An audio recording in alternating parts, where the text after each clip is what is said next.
네, 요즘은 이제 앞부분에서 워낙 중요해서 시황역을 계속 다루고 있는데 시황역에 현대차증권 이재선 선임연구원 오셨습니다. 어서 오십시오. 안녕하세요. 네. 그러게요. 이게 중동 이슈 때문에 일희일비하는 장세가 계속 펼쳐지고 있는 흐름들인데요. 네. 그래서 뭐 전쟁 상황은 예측할 수는 없고 이런 약세장 흐름이 언제까지 이어질까요? 당장은 풀리기는 좀 쉽지 않아 보인다고 생각을 하고 있고요. 네. 저희가 뭐 전쟁 리스크도 있지만 사실 금리에 대한 부담, 유가에 대한 부담 이런 이제 여러 가지 매크로 노이즈가 겹쳐지면서 사실 증시의 상단을 조금 가로막고 있다라고 얘기를 할 수 있을 것 같아요. 네. 이 같은 흐름이 사실 저는 11월 중순까지는 좀 지지부진하게 이어질 가능성이 높다라고 생각을 하고 너무 있고. 많이 남은 거 아닌가요? 그쵸. 지금 한 달 정도의 이 간격이 있으니까요. 예. 조금 네. 많이 남아 있긴 한 상황인데 그렇다고 해서 저희가 뭐 약세장을 우려할 정도의 큰 충격은 없을 거는 같고요.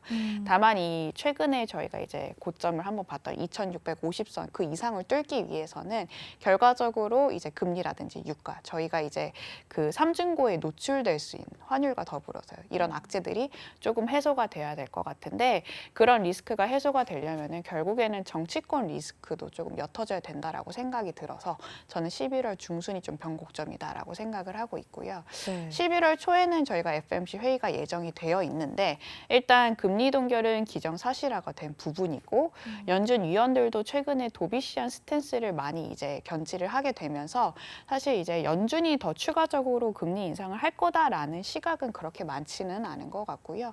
저도 그래서 12월 달까지도 사실 연준의 추가 긴축 가능성은 거의 옅어졌다라고 생각을 하고 있어요. 다만 이제 조금 부담이 되는 요인은 저희가 국채 공급 이슈가 더불어서 이제 맞물려 있기 때문에 네.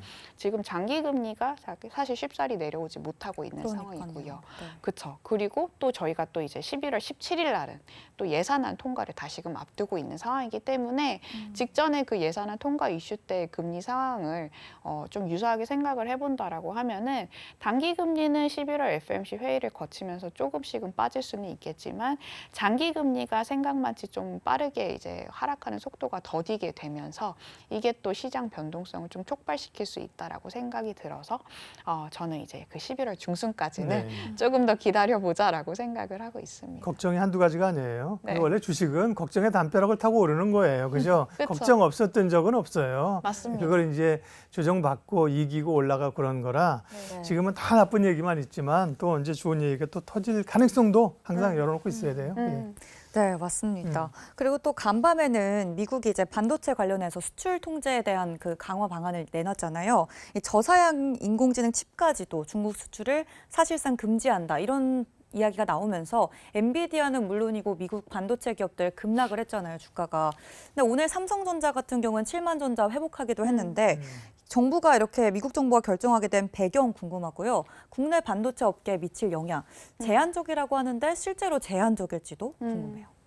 일단 뭐 결정적인 원인은 그 중국의 반도체 굴기에 이제 장기적으로 맞서 싸우기 위한 그 바이든의 전략 중에 하나라고 생각을 하고 있고요. 네. 근데 저희가 이게 갑작스럽게 부상한 이슈가 아니고 워낙 한 1, 2년간 지속됐던 이슈이기 때문에 사실 시장 충격은 그렇게까지 크지만은 않았던 것 같고 네. 다만 이제 엔비디아 같은 경우를 보자면은 저희가 AI 모멘텀으로 그간 주가가 연평균 수익률이 굉장히 높았었잖아요. 그렇죠. 근데 이 AI 관련된 칩에 대해서 이제 수요에 대해서 또 퀘스천 마크가 붙어버리니까 엔비디아 조정폭이 좀 생각 외로 강했던 거는 같고요.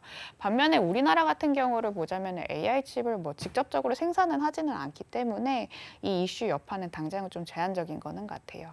그래서 저는 이제 보다 중요한 거는 삼성전자, SK 하이닉스는 기존에 잘하고 있던 그 품목들이 이제 Q가 얼마만큼 올라오느냐가 내년에 보다 조금 확실시가 돼야 되고 좀 긍정적이어야 된다라고 생각을 하거든요.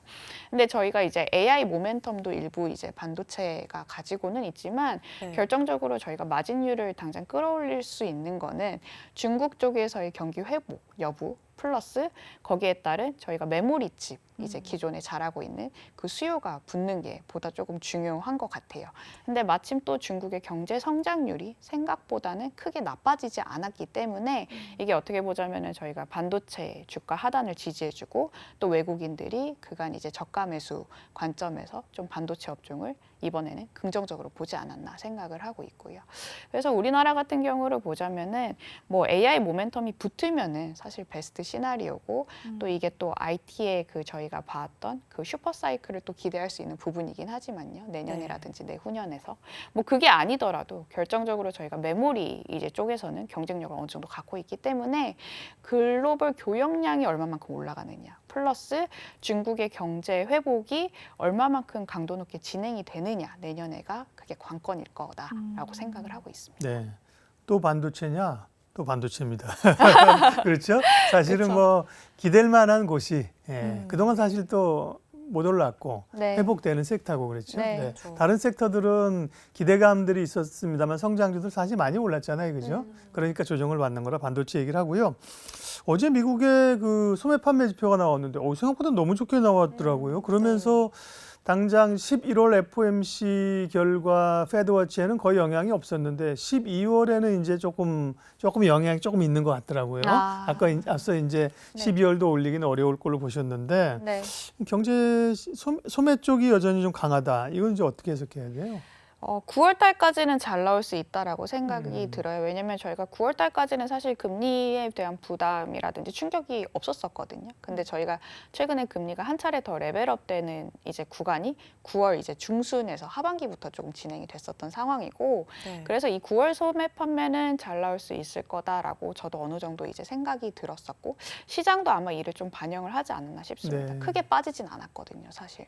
근데 저희가 이제 10월 달, 11월 달에 본격적으로 확인하는 소비 관련된 지표는 생각보다는 조금 안 나올 가능성이 저는 높다라고 근데 생각합니다. 연말에 소비 시즌이잖아요. 우리 국내 뭐 유통주들 의류라든지 뭐 이런 것들도 연말에 잘 나오겠구나 이런 기대감들을 좀 반영하는 듯했어요. 네. 근데 소비 시즌이 이제 계절성을 타기는 하지만 네. 이제 예전만치 저희가 폭발적인 소비가 일어날 거냐라고 봤을 때는 예. 그 가능성은 조금 적을 것 같고, 저희가 앞서 확인한 10월 달 미시간대 소비자 심리 지수를 보면은 네. 시장 예상치 대비해서도 좀 큰 폭으로 꺾였거든요. 음. 금리 레벨업이 되면서 소비자들도 이제 부담을 느끼기 시작을 한 것 같아요. 거의 한 이번 연도 5월 수준으로 그 소비자 심리 지수는 지금 되돌아가 있는 상황이고요. 이게 만약에 10월 소매 판매에 반영된다라고 했을 때는 지금같이 소비가 좀 잘 나올 가능성은 그렇게 크지만은 않다라고 생각을 하고 있고요. 물론 이제 소비 시즌에 단기적으로 반짝할 수는 있겠지만 결과적으로 이제 실질 소득이 줄어드는 구간 내에서 소비자들이 이제 더 이상 소비 패턴을 지금같이 유지를 할 수 있을지에 대해서 시장은 조금 많이 의구심을 가지게 되는 상황인 것 같아요. 그래서 아마 이제 선물 시장에서도 반영하는 그 연준의 추가 긴축 확률이 연말까지도 거의 이제 한 20%, 30% 남짓 별로 안 되거든요.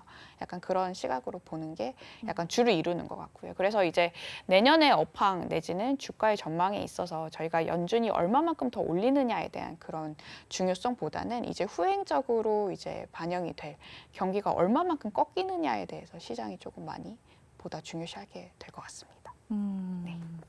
9월까지는 좋았다 이런 말씀이신 것 같고요. 네. 앞으로는 좀 지켜봐야 될 것 같고요. 돈 좀 그만 쓰라고 전해줘요 미국 사람들한테.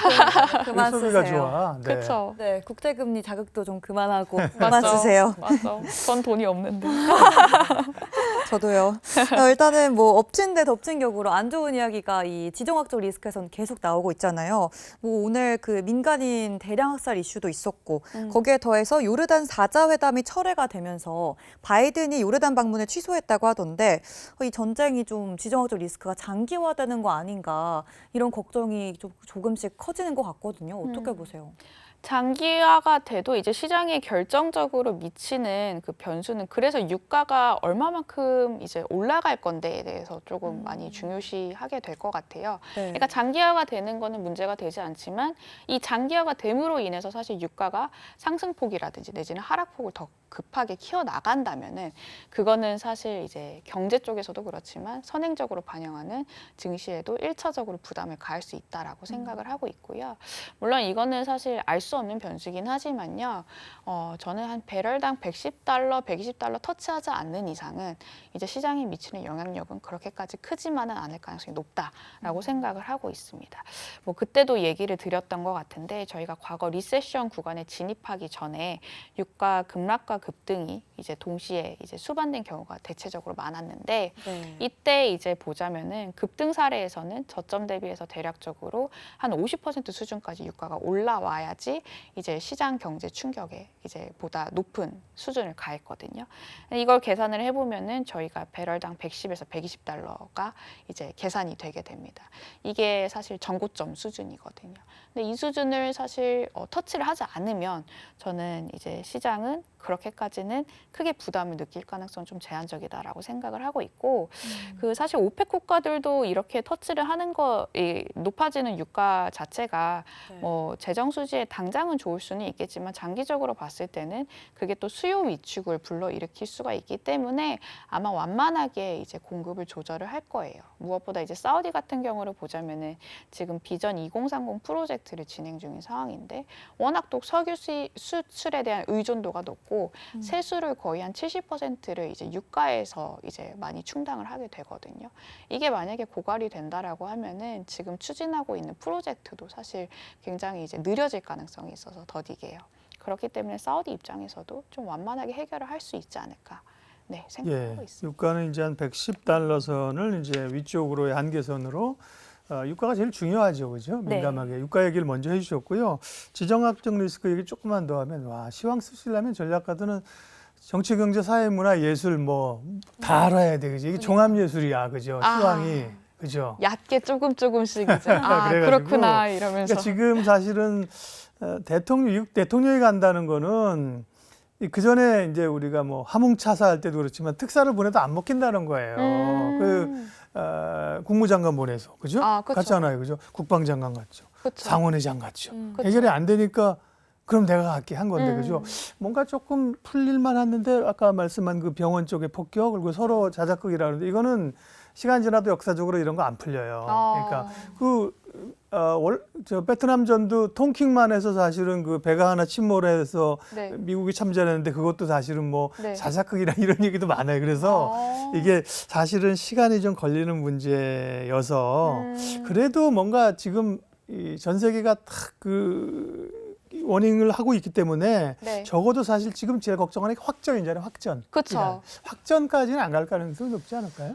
저도 그렇게 생각을 하고 있어요. 이게 진짜 최악의 시나리오는 이란이 그러니까, 개입을 개입하는 해서 거죠. 또 네. 미국이 거기에서 조금 화가 많이 나면서 또 이 그러니까. 뭐 수출에 대한 제재라든지 그렇죠. 내지는 금수 조치를 강화하는 시나리오가 지금 조금 가장 제가 조금 우려하는 시나리오인 네. 것 같고요. 이거는 뭐 지켜는 봐야겠지만요. 아직까지는 시장이 이럴 가능성을 그렇게 크게 보고 있지만은 않은 것 같고요. 예. 또 이제 최악의 시나리오 중에 하나는 이란이 호르무즈 해협을 봉쇄하는 시나리오가 또 다르게 조금 안 좋은 시나리오로 이제 시장을 해석을 할 것 같아요. 왜냐라고 봤을 때 거기가 이제 원유 수송량의 한 20%가 이제 오고 가는 이제 중요한 해협이기 때문에 이걸 만약에 봉쇄해 버린다고 하면은 저희가 이제 공급망 차질이 일어날 수가 있고요. 특히 우리나라 같은 경우를 보자면은 이제 중동 쪽에서 석유 수입이 한 70% 정도 됩니다. 그러니까 우리나라 입장에서는 물가 부담이 더욱더 상존할 수밖에 없어서 이게 조금 최대 리스크지 않을까라고 생각은 하고 있습니다. 네.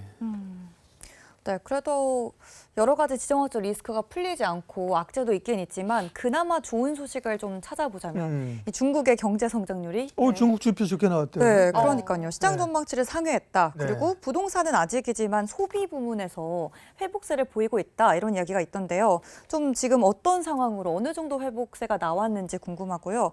앞으로 이제 그렇다면 완전히 회복 흐름으로 돌아서는 건지 이것도 좀 여쭤보고 싶어요. 일단 바닥은 찍은 것 같고요. 소비 지표가 돌아섰다는 점은 과거 이제 저희가 긴축 국면 내지는 이 코로나 봉쇄 국면 대비해서 소비자들의 소비 심리가 점차 개선되는 점을 지금 반영을 해주는 것 같고요. 다만 이제 저희가 좀 한 가지 걸리는 거는 부동산 지표가 여전히 조금 시장 예상치 대비해서는 잘 안 나오고 있는 상황이고 투자에 대한 그 속도도 조금 미흡한 상황이다. 그래서 오늘도 보면은 사실 반도체 이런 업종들은 잘 가긴 했는데 그 투자와 조금 직결되는 업종들, 소재 업종들은 사실 대체적으로 그렇게까지는 잘 가지는 못했거든요. 이게 조금 해결이 되어야지만 우리나라가 중국 이제 그 소비라든지 내지는 투자 모멘텀을 받아서 좀 매력도가 부각이 되고 외국인들이 보다 또 접근할 수 있는 유리한 요인들을 좀 형성을 할 수가 있을 것 같은데요. 그래서 이제 저희가 좀 지켜봐야 될 거는 중국이 이제 향후 정책 강도를 얼마만큼 더 펼칠 수 있느냐에 대해서 조금 많이 예의주시할 필요는 있을 거는 같아요. 뭐 지금도 사실 인프라 이제 부양에 대한 얘기도 많이 나오고 있는 상황이고요.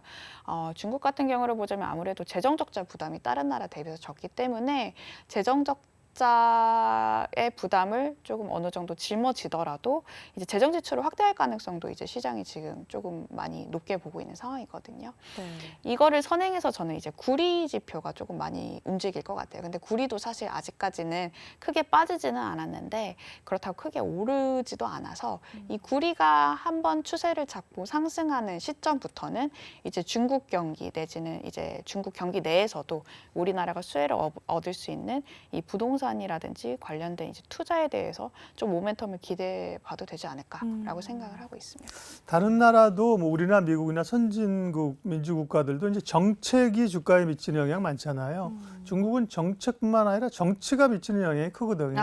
그래서 이게 걱정이에요. 경제도 그렇지만 어제 제가 이제 사석에서 네. 중국 전문가 한국분 두 분이랑 우리 시 주석과 같은 학교를 칭화대 나오신 분이랑 또 이제 북경대 나온 한국인이에요. 그분들이랑 자기들이 둘이 막 중국어로 하고 난리 났더라고. 그러면서 왜 이 시진핑 주석이 그러면 사실은 후계자를 또 지명해야 되는 사면임이잖아요. 후계자 지명할까? 안 하면 사연임 가는 거야? 뭐 이런 얘기 막 했는데 그럴 네. 가능성도 또 있다는 거예요. 그 연임 시점이 그러면 그렇죠. 곧 다가오는 거네요. 지금 벌써 작년이었잖아요. 그러니까 원래는 이제 중국은 아시겠지만 중국은 5년씩 10년 하는 거예요. 임기가 5년인데 네. 5년, 5년, 10년 하고 5년 한 번 끝나면 다음 후계자를 지정하거든요. 격대로 지정하는 건데 시진핑 안 했잖아요. 그죠? 네네. 지금 10년 하고 지금 이제 1년, 내년 2년 차인데 계속 안 할 것 같다는 거예요. 계속 안 할 거예요. 그래서 대만 문제 또 물고 늘어지면서 저는 중국은 사실 개인적으로 이 시 주석 정치 리스크가 너무 크다. 그렇네요. 이렇게 생각해요. 그렇네요. 어떻게 생각하세요? 저도 비슷하게 생각합니다. 이게 독재 그런 좀 리스크가 그러니까요. 다른 나라 대비해서는 사실 그러니까요. 좀 크긴 하죠. 그동안에 집단 지도 체제가 무너지면서 네. 그죠? 예.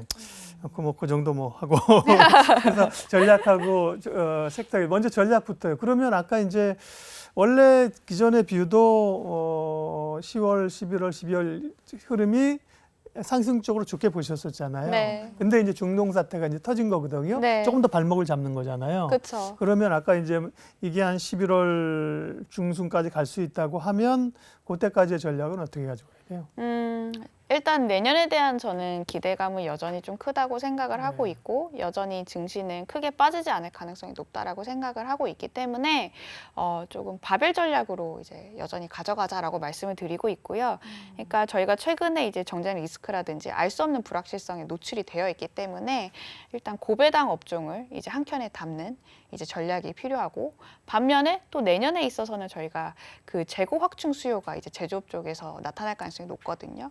경기 민감주에 대해서 베팅을 조금씩은 하자라고 말씀을 드리고 있어서 이 고배당주를 가져간과 동시에 내년에 업황이라든지 재고 그 수요 리스타킹 수요에 좀 편승할 수 있는 소재 업종이라든지 IT 업종들을 조금씩 담아가면서 비중 확대를 하자라고 말씀을 드리고 있습니다. 네.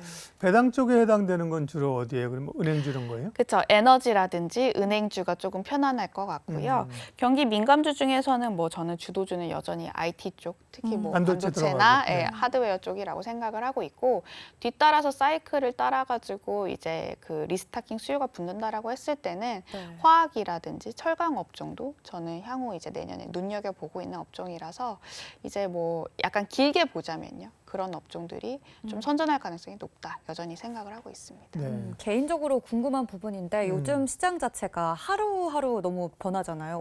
어제는 올랐다가 오늘은 또 바로 빠졌다가 네. 매일의 흐름이 다르다 보니까 이렇게 내일 오를 차례네 그러면 그러니까요. 퐁당퐁당. 내일 이제 오를 차례인데 이런 장에서는 좀 어떤 네. 전략이 필요한가요? 아무것도 안 하는 게 필요한 건지. 저는 사실 뭐 크게 빠지지 않을 가능성을 보다 높게 본다면은 지금 상황에서 섣불리 움직였다가는 그 변동성에 노출되기 쉽다라고 생각이 들거든요. 그래서 그냥 보유하고 있는 업종이 그 개인의 수급 내지는 테마에 민감한 업종이 아니다라고 했을 때는 네. 저는 들고 가는 게 맞지 않을까. 뭐 내년에 대한 업황의 개선 기대감이 또 좋은 업종이라면요. 그렇게 생각을 하고 있습니다. 네. 네. 살 때가 있고 그죠? 주식을 팔 때가 있고 네. 낚시를 가야 할 때가 있고 그렇습니다. 네.